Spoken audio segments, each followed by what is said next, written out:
அன்பார்ந்த சமூக வலைதள நிபுணர்களே மற்றும் வாசக பெருமக்களே, அனைவருக்கும் வணக்கம். இப்போ ஒரு இனிப்பான செய்தியை சொல்ல வருகிறேன், கவனியுங்கள்.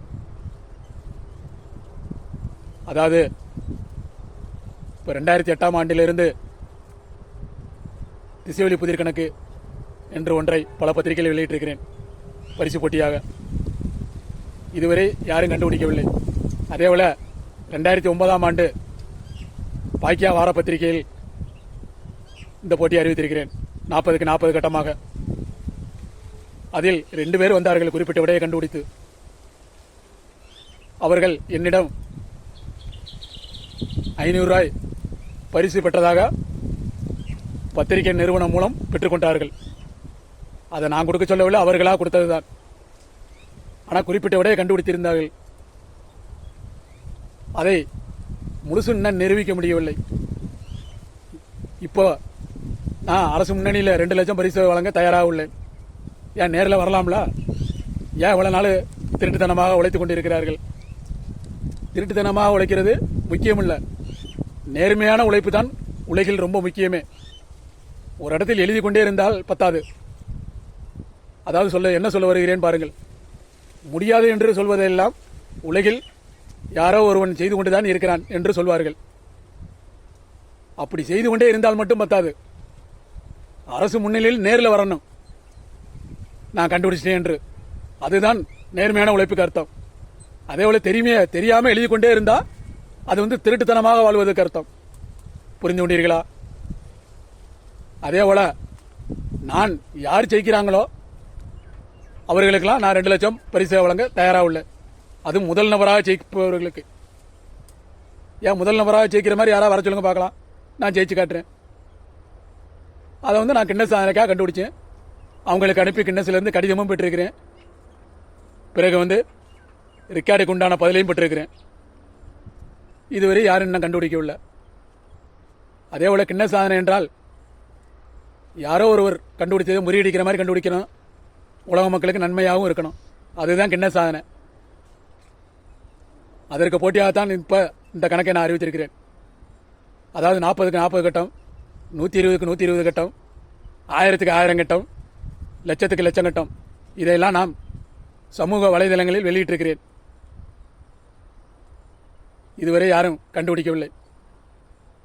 அதே போலதான் இப்போ நோபல் பரிசு என்றால் என்ன? உலக மக்கள், உலகில் எல்லோருமே இந்த முயற்சியை கண்டுபிடிக்கிற மாதிரி இருந்தா நாடு செழிப்பாகும், உலக மக்களுக்கு அறிவும் வளரும். அதே போல நோபல் பரிசு என்றால் பல துறைகள் இருக்கின்றன. அதாவது எப்படி என்றால் மருத்துவம், இயற்பியல், வேதியியல், இலக்கியம், பொருளாதாரம், அமைதி என்று பல துறைகள் இருக்கின்றன. அதுக்கும் நான் இதையெல்லாம் முறியடிக்கிற மாதிரி கண்டுபிடிக்கணுமே என்று நான் இரவும் பகலமாக சிந்தித்தேன். அதாவது இந்த போட்டியை 32 ஆண்டு காலமாக நான் செய்து வருகிறேன். இதுவரை யாரும் என்னிடம் திறமைக்கு யாரும் வரவில்லை, நான் ஜெயிச்சிட்டேன் என்று வரவில்லை. அப்படி ஜெயிச்சிட்டேன் என்று வந்தால் நான் அரசு முன்னணியில் 2 லட்சம் பரிசு நான் வழங்க தயாராக உள்ளேன். ஆனால் இதுவரை யாரும் வர முடியவில்லை. அதனால் இதுவரை நான் சிந்தித்து நோபல் பரிசு என்று சொல்லுகிறார்களே, பல துறைக்கு கண்டுபிடிக்கிறாங்களே, பல துறையில் நான் இந்த கணக்கை எப்படி இது முறியடிக்கிற மாதிரி கண்டுபிடிக்கணும் என்று நான் சிந்தித்தேன். அதனாலதான் இப்போது 120க்கு 120 கட்டமாக முத்திசைவெளி மொழிக்கு மொழி புதிர் கணக்கு என்று ஒன்றை கண்டுபிடித்திருக்கிறேன். அதாவது எப்படி என்றால் இப்போ இலக்கியத்துக்கு உண்டான நோபல் பரிசு, அதற்கு மெயின் என்ன? எழுத்து தான் காரணம். அதே போல வார்த்தைகளும் சரியாக இருக்க வேண்டும். அதுதான் இலக்கியத்துக்கு உண்டான நோபல் பரிசு. புரிந்து கொண்டீர்களா?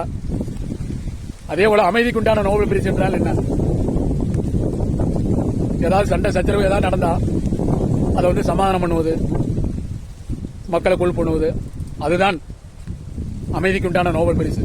புரிந்து கொண்டீர்களா? அதையெல்லாம் முறியடிக்க வேண்டுமே என்றுதான் நான் இந்த கணக்கை கண்டுபிடித்தேன். இலக்கியத்துக்கு வருமாடி அந்த மாதிரியும் கண்டுபிடிச்சிருக்கிறேன். அமைதிக்கு வரும்படி அந்த மாதிரியும் நான் கண்டுபிடிச்சிருக்கிறேன். இப்ப உலகமே இந்த போட்டியை பேப்பர் பேனா எடுத்து எழுத ஆரம்பிக்கட்டும், உலகமே அமைதியாகிவிடும். அதற்காகத்தான் இந்த மாதிரி கணக்கை நான் வெளியிட்டேன். அதே போல இலக்கியத்துக்கு உண்டான நோபல் பரிசு என்றால் என்ன? எழுத்து, வார்த்தை. அதற்காகத்தான் கட்டத்திலே எழுத்து வரும்படி நான் கண்டுபிடித்திருக்கிறேன்.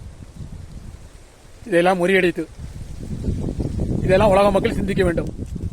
நோபல் நிறுவனம் சிந்திக்க வேண்டும், இப்படி ஒரு கணக்கு இருக்கிறதா என்று. அதற்காகத்தான் நான் சமூக வலைதளங்களில் வெளியிட்டிருக்கிறேன் 2 லட்சம் ரூபாய் பரிசாக. இதற்கு இந்த போட்டியை நோபல் நிறுவனமோ அல்லது கூகுள் நிறுவனமோ அல்லது மத்திய அரசோ யார் வேண்டுமானாலும் 1000 லட்சம் கோடி பரிசு என்று அறிவித்தாலும் நான் இந்த போட்டியை ஜெயிச்சு காட்டுவேன். இது சத்தியம். இதேபோல முதல் நபராக அந்த போட்டிக்கு நான் ஜெயிச்சிட்டேன் என்று வர்றவங்களுக்கு நான் 2 லட்சம் ரூபாய் பரிசு வழங்க தயாராக உள்ளேன். புரிந்து கொண்டீர்களா? இதுதான் என்னுடைய உழைப்பு. 32 ஆண்டு கால உழைப்பு. இரவும் பகலுமாக நான் சிந்தித்திருக்கிறேன். 5 லட்சம் ரூபாய் இரவும் பகலுமாக நான் வேலை பார்த்த காசை இதில் செலவழித்திருக்கிறேன். பேப்பர் பேனா, செல்லு, கால்குலேட்டர் இதெல்லாம் வாங்கி. அப்ப நான் ஒரு கூலி வேலை செய்து இப்படி கண்டுபிடிக்க வேண்டும் என்று எனக்கு என்ன தேவையா இருக்கிறது? மக்களுக்கு எனக்கு ஒரு நன்மை செய்ய வேண்டும் என்பதுதான் என்னுடைய லட்சியமே. புரிந்து கொண்டீர்களா? நன்றி. இந்த போட்டிக்கு உலகில் யார் வேண்டுமானாலும் கலந்து கொள்ளலாம். உலகமே அமைதி கிடைத்துவிடும். சிந்தித்து பாருங்கள், சிந்தித்து செயல்படுங்கள். வெற்றி நிச்சயம். முடியும் என்று அரசு முன்னணியில் வந்தால் நான் 2 லட்சம் பரிசு தொகை வழங்குவேன். முடியாது என்று நினைத்துக் கொண்டே இருந்தால் உங்களால் முடியவும் செய்யாது.